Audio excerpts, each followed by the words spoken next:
Hello and welcome to Buffy and the Art of Story. If you love the Buffyverse and you love creating stories or just taking them apart to see how they work, you're in the right place. Today I am talking about Season 1, Episode 22 of Angel, To Shanshu in LA, the Season 1 finale, where the team at Angel Investigations struggles to decipher the prophecy in a scroll Angel stole from Wolfram and Hart, and Wolfram and Hart begins the raising to bring a great evil into the world.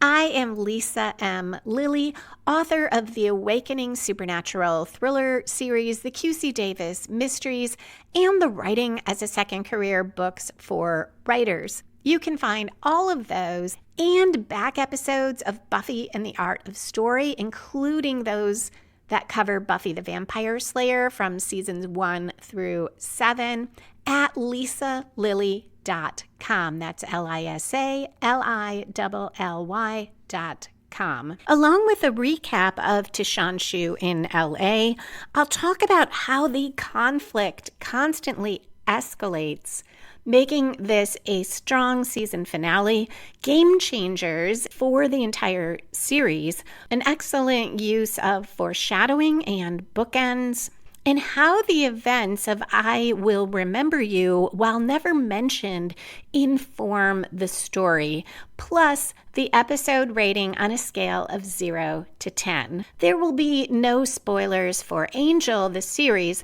but I will talk about Buffy the Vampire Slayer, all of it from time to time. So if you have not watched all of that, proceed with caution. Okay, let's dive into the Hellmouth, or maybe just Los Angeles. To Shanshu in LA was written and directed by David Greenwalt. It aired the first time on May 23rd, 2000.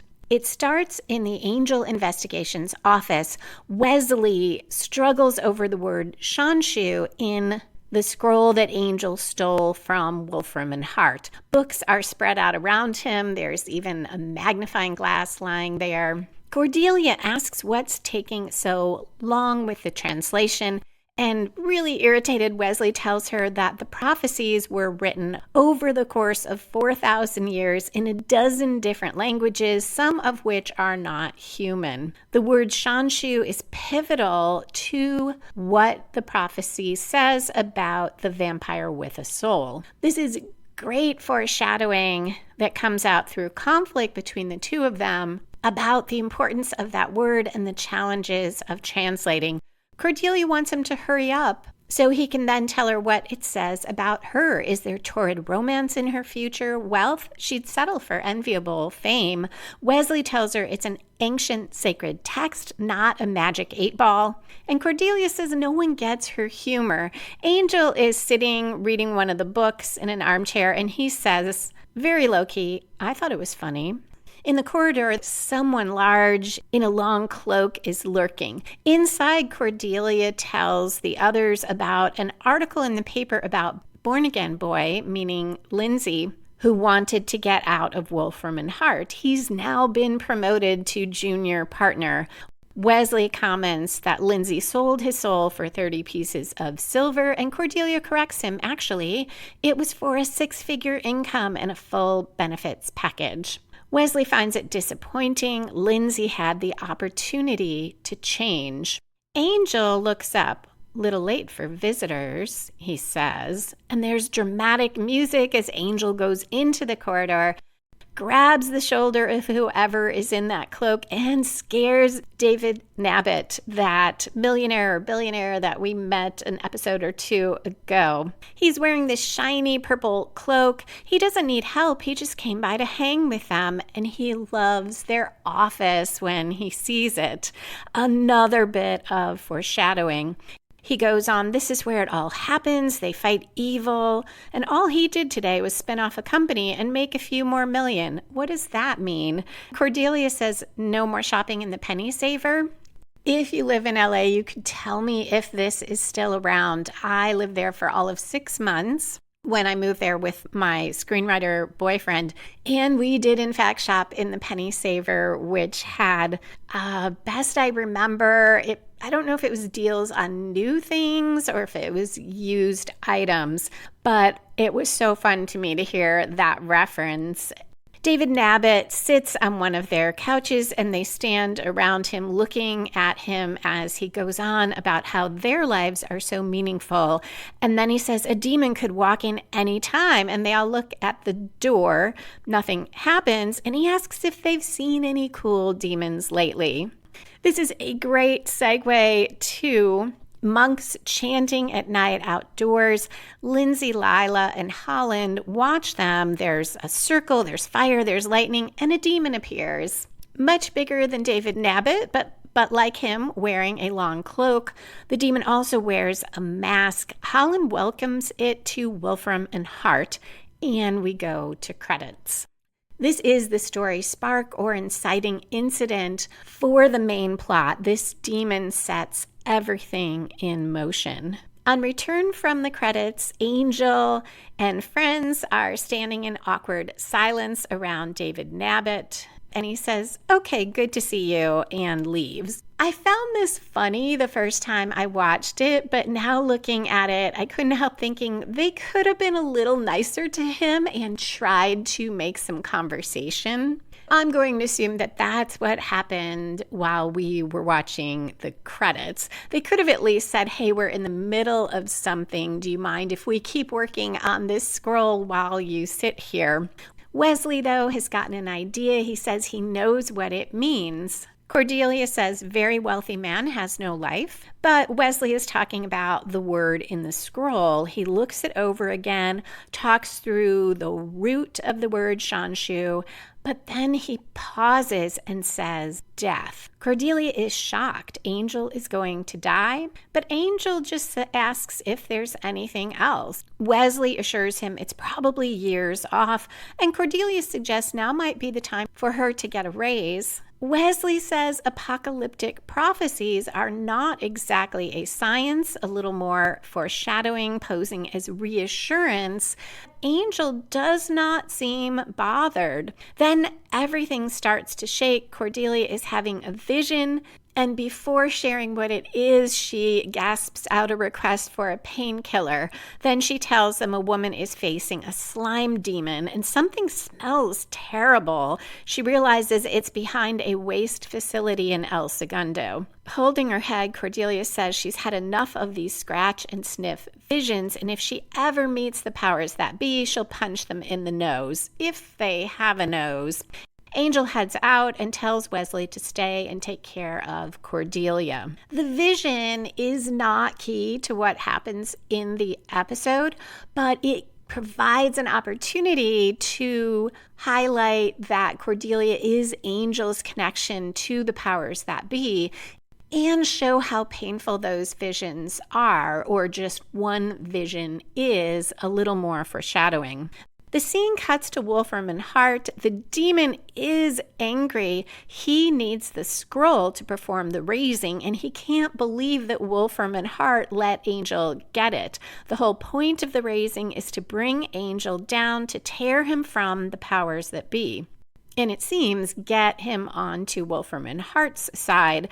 Lindsay says it's his fault, he'll fix it, but the demon says no, he'll deal with it. Because now that Angel has the scroll, his connection to the powers that be is complete. But Voga will cut off Angel from all his links to the powers, and he stalks off. And Voga is the demon's name. We're going to find that out later, but I'll refer to him that way from now on. This is a bit early, but feels like a first major plot turn that should come from outside the protagonist, spin the story in a new direction, and often raise the stakes. Throughout this episode, I cannot pinpoint one specific turn, or often I can't, but it's not because, as in some episodes or stories, it's blurry or there isn't a strong turn. It's because there's typically more than one, so a lot of escalation. Kate pulls up near a dark alley as two uniformed cops laugh about her. They think she listens to the scanners for weird incidents or maybe to the voices in her head. The report was of otherworldly screams. She heads down the alley alone, and she hears Angel telling a woman that she's safe now. This woman lives on the street. She's very thankful to Angel. She says he sliced it up real good, and she tells Kate that Angel saved her from one of the spies, and she doesn't appreciate the dental association watching her all the time. Angel tells Kate it was a slime demon, but he killed it. It won't hurt anyone. Kate's really rude to him, and he tells her it's okay. A lot of people can't handle these things. She thinks it's funny that he is telling her about people when he is not one, and she says she can handle it fine, and she plans to rid the city of his kind. And he says, my kind. She says the kind that killed her father. Did he think she would just forget about that?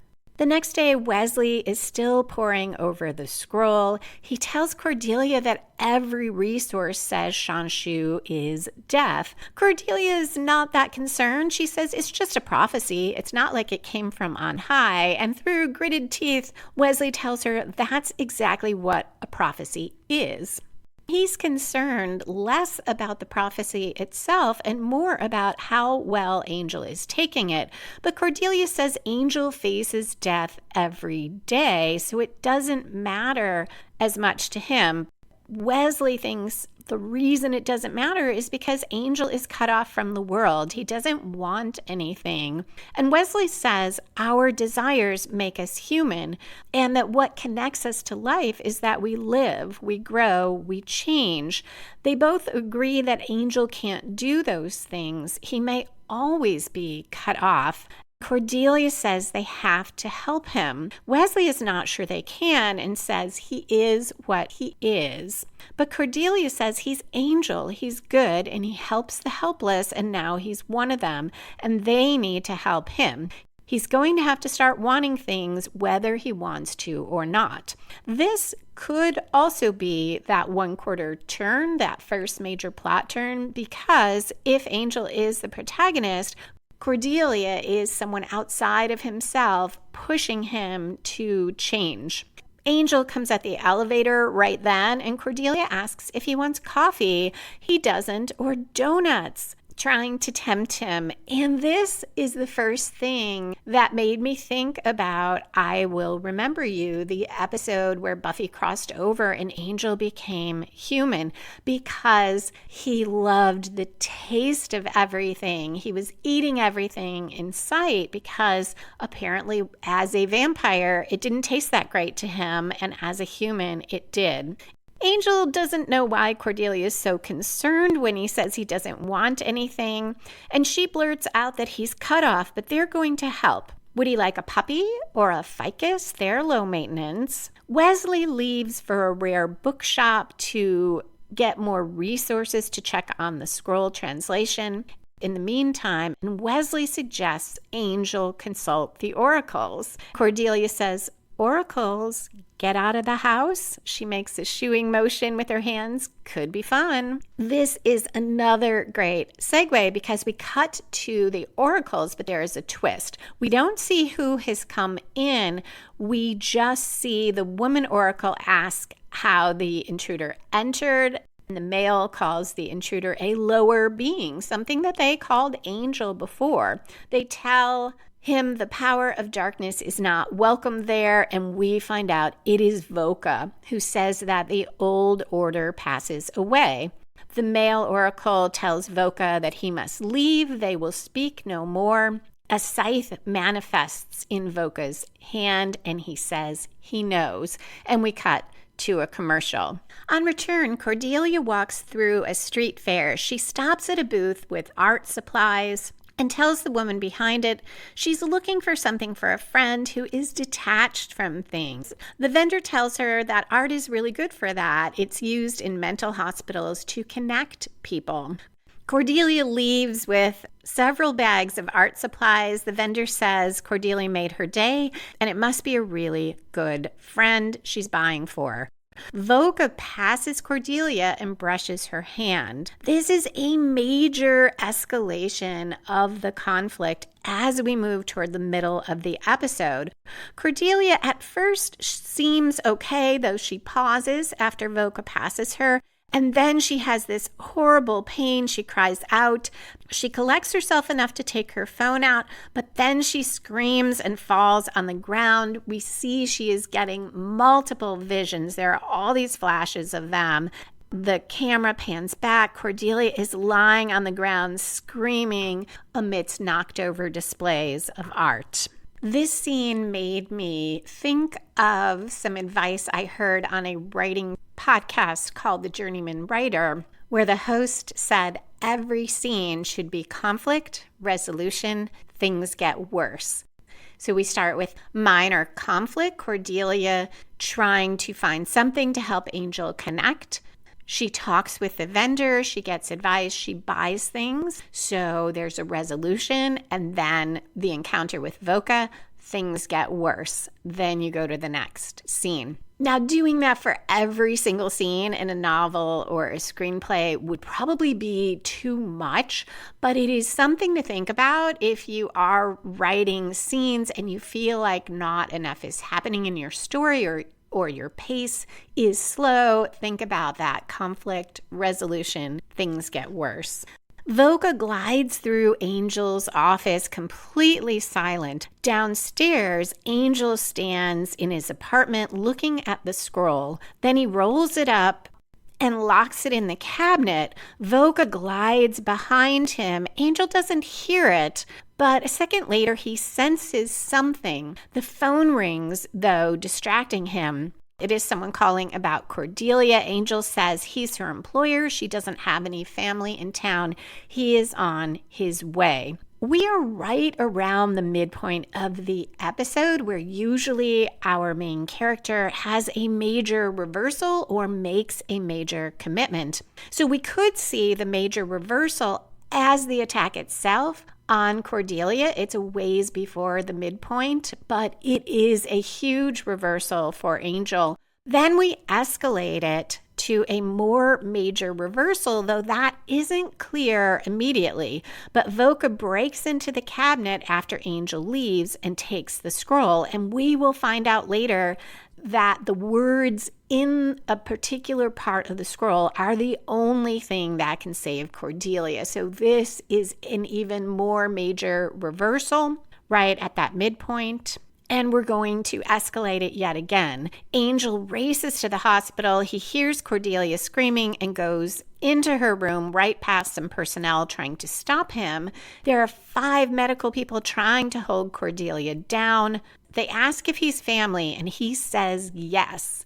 He helps hold her down. They say the medication is not helping, and she's having a psychotic break. One of the doctors warns him that if they can't find a way to stop it, and the line's not finished, but the ending is implied.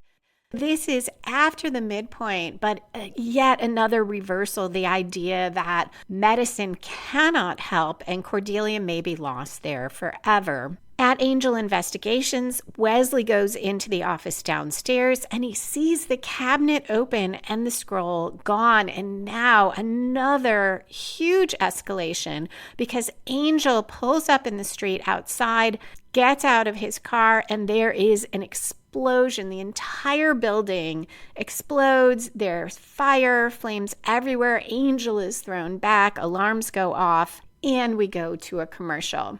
On return, Angel runs inside yelling for Wesley. He finds him unconscious. The scene cuts to paramedics loading Wesley into an ambulance. There is smoke everywhere in the air. Kate approaches Angel, who is about to leave, and says, "Never a dull moment when you're around, is there?" He tells her he has to go, and she says, "Who in the hell do you think you are? You're a major witness at a major crime scene. You're not going anywhere."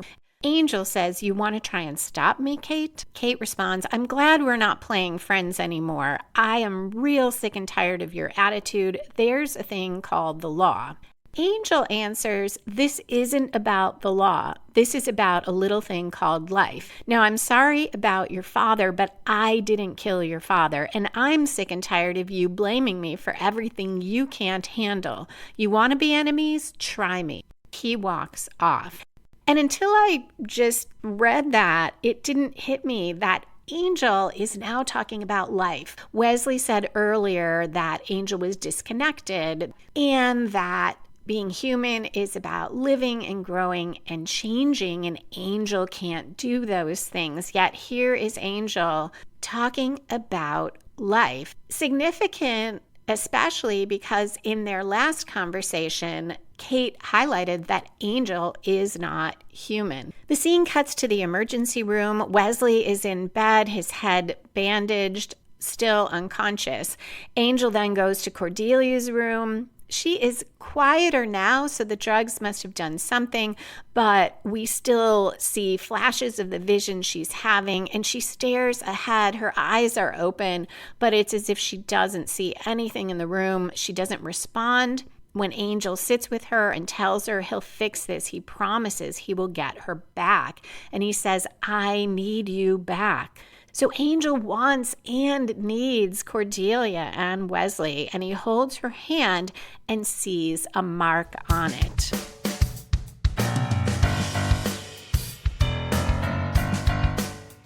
If what you love most about Buffy isn't just the monsters, but the characters and the emotional consequences, then my Awakening Supernatural thriller series might be a great fit. At its core, this is a story about people pushed into impossible situations and forced to grow, adapt, or shatter.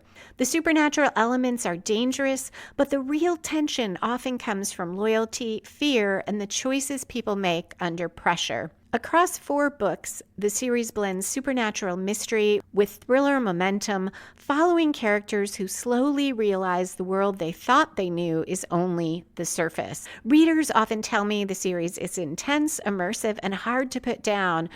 You can read or listen in ebook, paperback, or audiobook.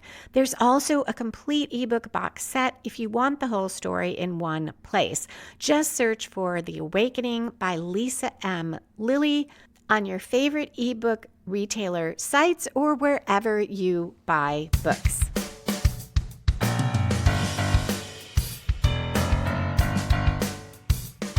Angel goes to the oracles and finds them slaughtered. The woman's ghost, though, rises up from her body. She doesn't have much time. She tells him it's all unraveling. The dark ones have power. Angel asks for help. She is the one who tells him the demon is named Voka and says, Voka, open Cordelia's mind to all who cry out. Only the words of Anatole in the scroll can save Cordelia. She also tells Angel Voka is here for the raising, and like so many, he hides behind men's laws.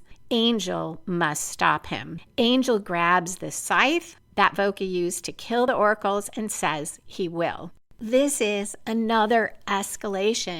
His last link to the powers that be, the oracles, are gone. The scene cuts to Gunn helping give out food to people on the street. Angel roars up in his convertible. Gunn jokes around about Angel's car and about Angel looking pale, but Angel is in no mood for it. He needs protection for his people. They are in the ICU. So this is why new character Gunn was introduced 2 episodes ago. I stand by my comment that I don't know if we needed an entire episode for Gunn, a sort of origin story for him, but we do need him as a character because Angel has to have someone to go to for help, but it needs to be someone new, someone Wolfram and Hart doesn't know about, someone Voka doesn't know about, and someone who is not a connection to the powers that be. Around here is where we would typically see the last major plot turn. It should grow from the midpoint, turn the story again, and further raise the stakes. This is one of the clearest turns, because the scene cuts to a large crypt. This is, as we'll find out, the beginning of the raising. There's a giant box in the middle. We can't see what or who is inside. 5 vampires are chained in a sort of circle around the outside of the box, and 2 monks in robes chant. They're doing a call and response with Voka, who is reading from that scroll. And he talks about bringing the beast into the world, and we go to commercial. I didn't mention it, but also really great hooks for the commercials in this episode. Lindsay, Lila, and Holland exit Wolfram and Hart. Lila's concerned they'll be late, but Holland tells her you never want to be on time for a ritual. There's all the chanting and the blood ties. Then he turns to Lindsay and says he knows Lindsay covered all the bases. The senior partners are watching him. This is all his deal. It seems like praise of Lindsay because Holland goes on about how they're so impressed with Lindsay, but it is clearly a warning as well, which Lila doubles down on after Holland has walked ahead. She turns to Lindsay and says, "Remember when Robert Price let the senior partners down and they made him eat his liver?" I don't know what made me think of that. This is great foreshadowing of the lengths that Lindsay will go to later when things go wrong. Angel watches from the shadows as their limo drives away, and he follows. In the crypt, Voka continues the call and responds, saying things like 5 are without breath, and the monks respond, "Yet they live." The attorneys arrive to watch. Holland whispers to the others that they haven't even gotten to the Latin yet. A moment later, Voka hesitates, disturbed, and sets that scroll down. He strides toward a giant window. Angel bursts in and fights Voka with Voka's own scythe. And Holland says, "Lindsay." Lindsay grabs the scroll and he keeps up the call in response, yelling at the monks because they don't respond right away. So they join in. He is shaking, but he goes on even through the Latin. The box starts whirling on its own as Lindsay says, "Sergei, Sergei, Sergei." The 5 vampires look really worried as everything starts shaking and they dust in a whirl of more wind. Bright light flashes out from the box and Holland calls in some helpers to take the box away as Angel and Voka keep fighting. Now we move into the climax of the episode. That's where the opposing forces have their final confrontation and the protagonist wins, loses, or has some combination of those two. If the main plot were the raising and Angel preventing the raising, the climax would have already happened and he lost because whatever they were trying to do with that box, they did, and they have now taken it away. But I see the main plot as Angel getting Cordelia and Wesley back. So what happens next is the climax. Lindsay has been knocked to the ground when that box flashed all that light, but he still holds the scroll. Angel manages to tear Voka's mask off. There's a maggot-filled hole where Voka's nose should be, and Angel stabs the scythe into the hole and kills Voka. He then turns to Lindsay, who is gripping that scroll and now standing. Lindsay grabs a giant cross to defend himself. I'm not sure how good that's going to be against a scythe. Angel tells Lindsay to give him the scroll, but Lindsay refuses. "It belongs to us," he says. Angel scoffs at him for putting his faith in Wolfram and Hart. Lindsay responds, "You said I had to make a choice." And he continues that he had a crisis of faith and he thanks Angel for his help with that, seeming sincere, but says he sees more clearly now. He sees that what happened tonight was foretold. He sees that you're either the one with the power or you're powerless. Angel asks if he sees what happens if he doesn't give Angel the scroll. But Lindsay knows Angel needs the scroll and the words of Anatole to save his friends. And since the scroll foretells that all Angel's connections to the powers that be will be severed, well, he holds the scroll over a flame. I forgot to mention there are torches burning. Angel immediately throws his scythe and it slices Lindsay's hand and lower arm off. The scroll and the hand go flying. Angel takes the scroll from the floor as Lindsay grunts in pain, gripping his wounded arm, and Angel says, "Don't believe everything you're foretold," and strides out. At the hospital, Wesley reads from the scroll at Cordelia's bedside as Angel watches. The scroll talks about how you shall be wounded in your soul and no madness. The beast shall attack and you'll know neither friend nor family. But you shall know the words of Anatole and say these words 3 times. And Wesley says, "Unbind, unbind, unbind." Light flashes and Cordelia is back. And that is the resolution of the climax. Angel has prevailed. He saved Cordelia. And Cordelia prevailed in her subplot to get Angel to care and connect. Now we're in the falling action where we tie up any loose ends of the story. Cordelia tells Wesley and Angel that she saw all of them and says there's so much pain, we have to help them. Angel reassures her that they will. The scene cuts to Cordelia's apartment. Wesley is laboring over books to try to figure out what Wolfram Hart raised in the box. He apologizes for not sorting it out yet. And Cordelia, who in the beginning of the episode was complaining about him taking so long, tells him to relax and recharge his brain. He needs to eat. She gives him a sandwich she made for him. Then she hands Angel a mug of blood and tells him not to be embarrassed. They're family. They stare at her. And one of them says they're not used to the new her. Cordelia says she knows what's out there. They have a lot of evil to fight, a lot of people to help. And then she adds she just hopes Skin and Bones there can find out what the lawyers raised sometime before the prophecy kicks in and Angel dies. And then she says, that was the old me, wasn't it? Angel says, I like them both. Very understated. This whole scene is a bookend to the beginning of the episode with Wesley trying to sort things out and with Cordelia joking a bit and Angel making the low-key response and both times encouraging her.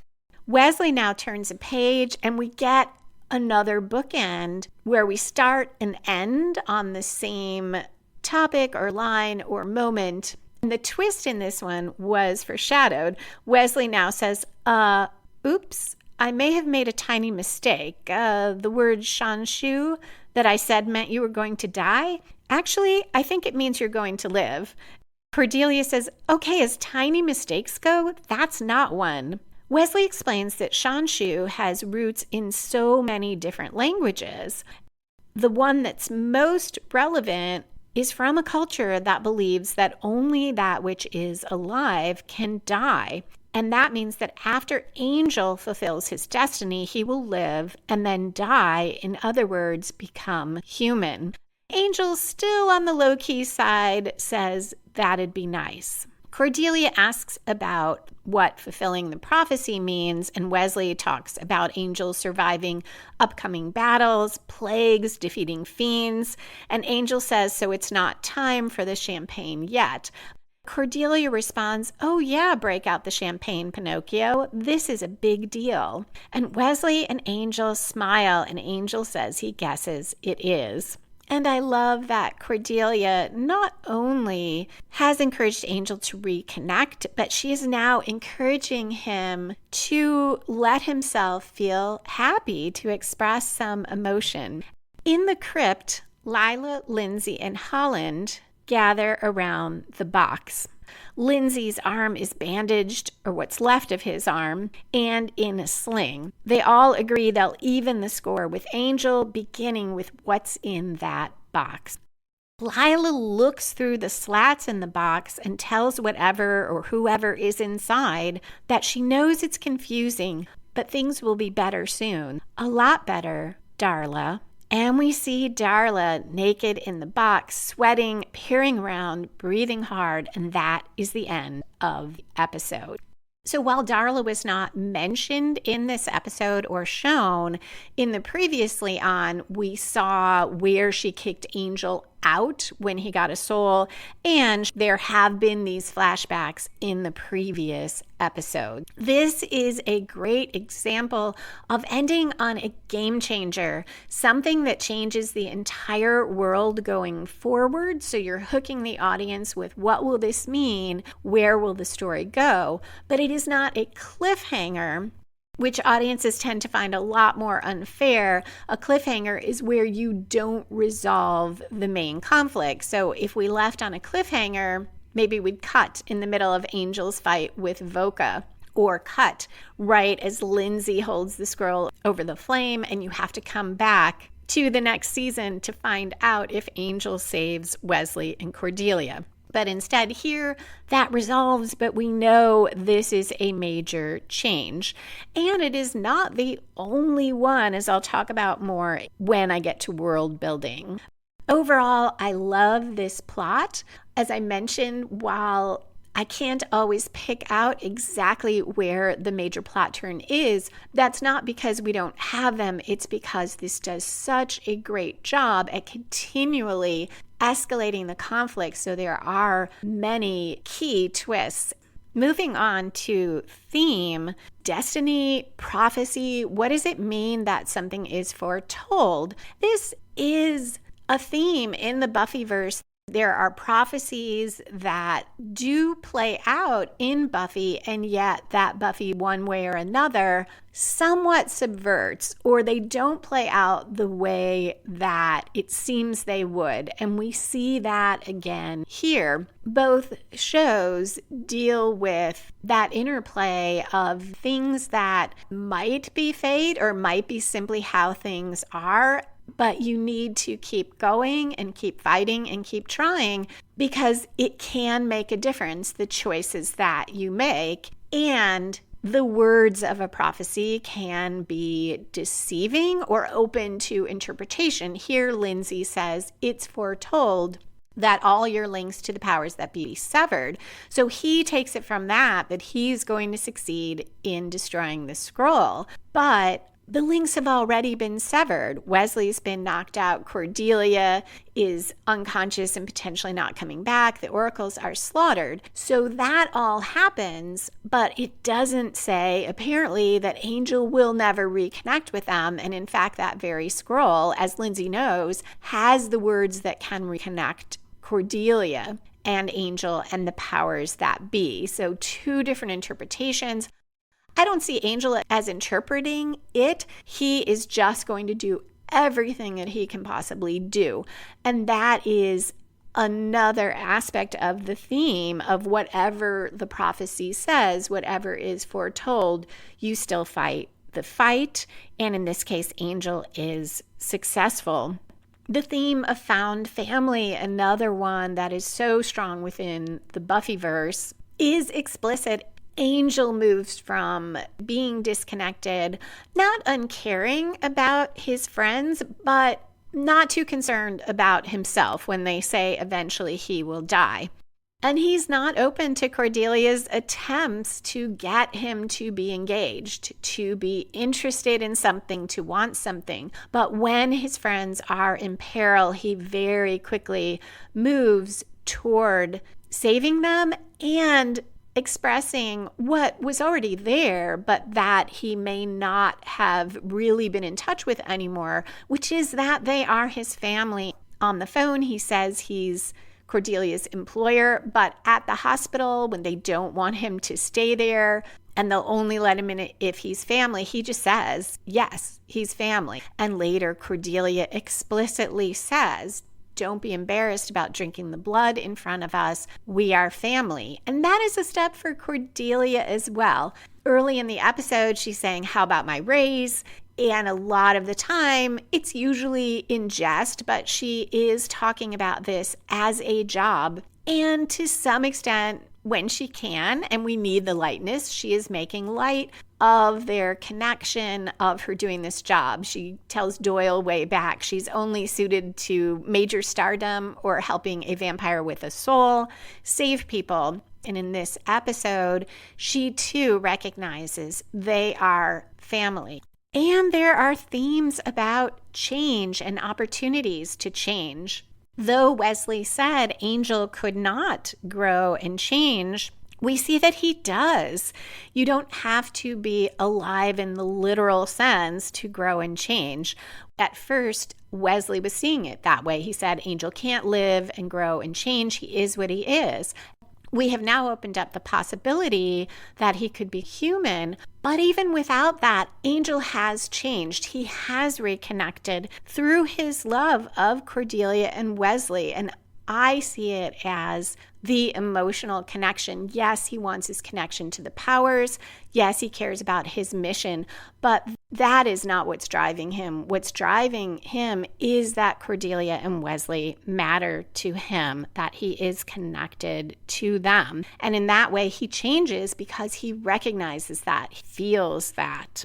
Lindsay had the opportunity to change, as Wesley tells us. In some ways, Wesley is wrong again because Lindsay tells us he did change in that he now, in his mind, sees clearly. As I talked about in Blind Date at the end, Holland wanted Lindsay to make a real choice, to not be at Wolfram Hart out of fear, or because he thinks he can't get away, but to genuinely want to be there, choose to be there. And Lindsay is essentially telling Angel that is what happened. He had a crisis of faith, but he did make a choice. He did change. He didn't change the way Angel hoped or Wesley hoped, but he changed, he grew, just in a very different direction. Cordelia changes in this episode, and I suspect will be somewhat different next season than she was this one, which is a great shift to characters. I love that Cordelia, while she grows, there is still the old Cordelia there who calls Wesley skin and bones and doubts he will get this done in time to save Angel, or at least makes it sound like she doubts it. And that line of, oh, that was the old me. Because even when people go through a major change, typically everything about them is not going to change. They still are who they are. One major part may change. They may grow, but their whole personality doesn't in an instant become different. So I love that we don't try to do that with Cordelia. And the seeds of this have been there throughout the season. Cordelia has become more concerned about the mission, more connected to Angel and Wesley. But here we see a major shift because she is inundated with all the pain that people feel. And we know that she feels it.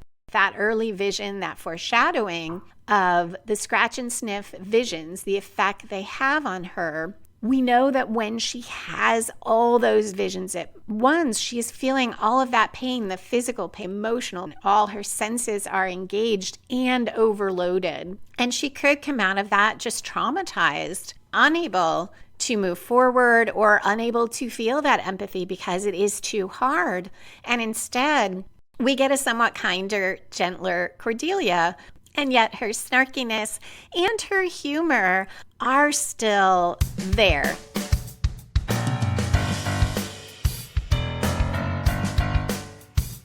If you would like to hear more Buffy in the Art of Story content, including about Buffy the Vampire Slayer, there are over 65 bonus episodes on Patreon.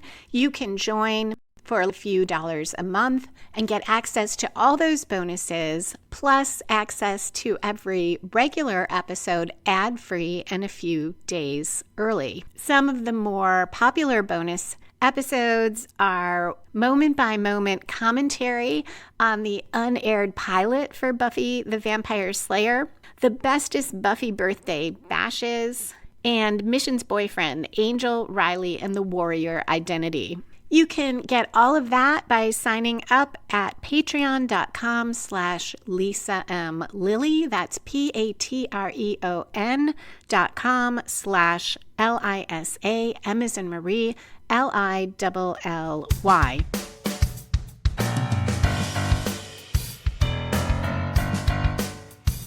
Angel goes through that character arc of connecting and of feeling like family. He also goes a bit darker, which is interesting. We have seen that unlike Buffy, Angel is more willing to battle humans and potentially kill humans, but him cutting off Lindsay's arm is a more extreme act than we typically see toward human beings.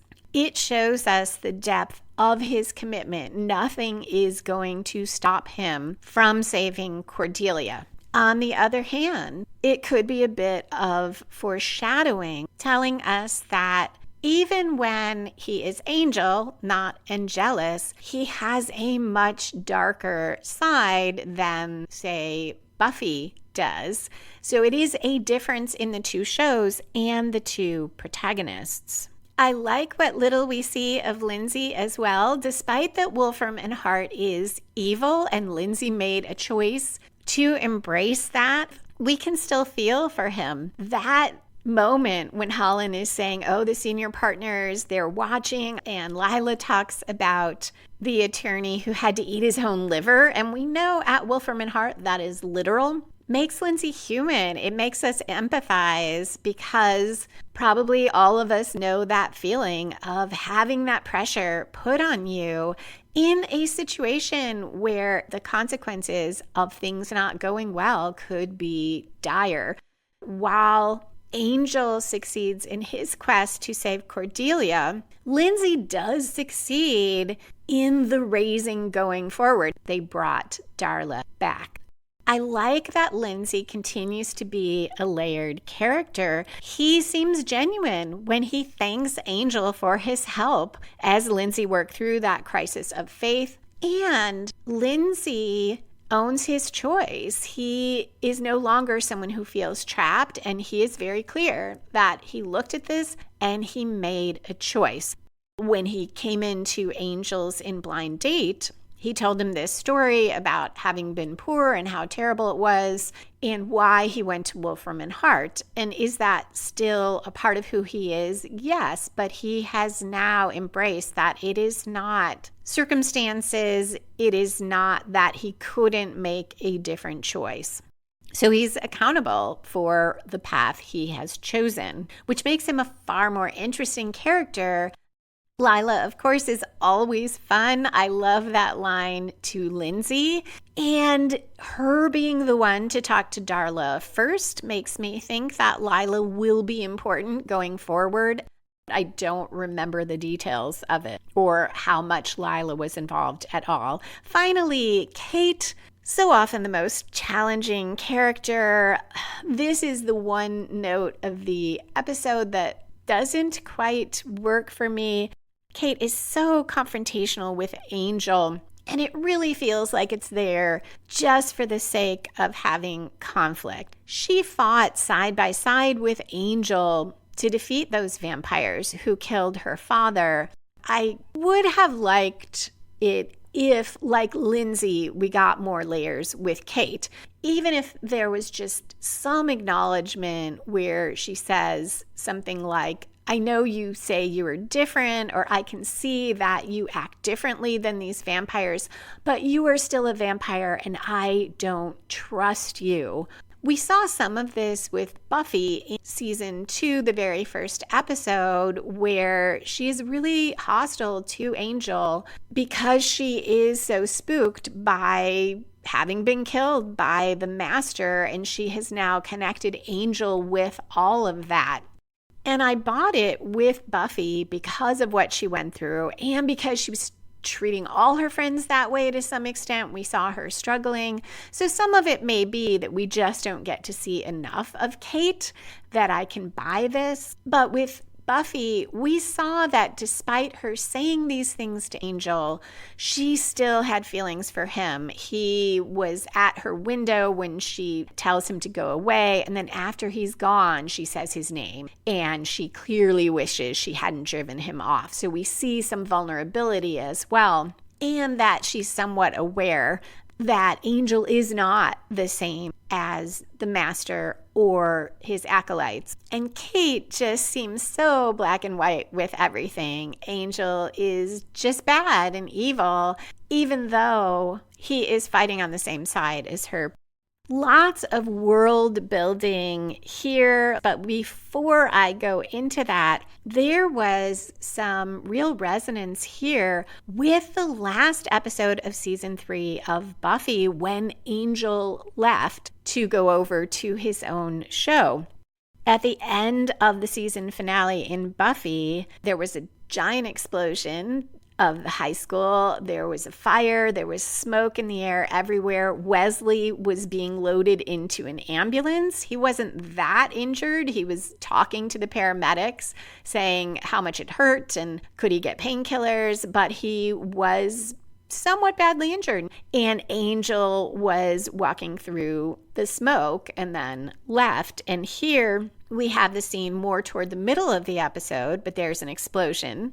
Oh, and also, like in Buffy, the explosion destroys the main place where our characters met and interacted and worked, where the Angel Investigations team did all of that. And in Buffy, it was the high school where she and her friends and Giles gathered and worked. So that is gone. You're blowing that up, that part of the series and their lives. And so to here, we blow up Angel Investigations, Angel's apartment, and there is smoke in the air everywhere. There are flames, and Wesley is being loaded into an ambulance, this time maybe fatally injured and unconscious. I would love to be able to ask the writers if that was purposeful or it was just something that fit and they weren't even conscious of echoing those elements of a finale and of the series. So that is one game changer, that the place that they work and where Angel lives is gone. We are opening up the new season to find a new headquarters. The new relationship among the three is a smaller game changer. We've been building toward that, but it is a game changer. It will be different going forward. It will be more personal for Cordelia. They will be closer. I suspect they will work more as a team and be more focused. We have a new character, Gunn. We had previously introduced him and assumed he was going to matter since we spent the whole episode on him practically. Now it is more clear that he will be part of this world going forward. And of course, a massive game changer, bringing Darla into Angel, not just in flashbacks, but as a character. I love this partly because the flashbacks in the season all contributed to the ongoing stories. So when I first watched, I had no thought of, oh, they're going to somehow bring Darla back. It didn't even occur to me. And yet there she is at the end. And it's perfect because when you see her, it is so believable. And the ground has been laid for it, and yet it is such a twist and such a surprise.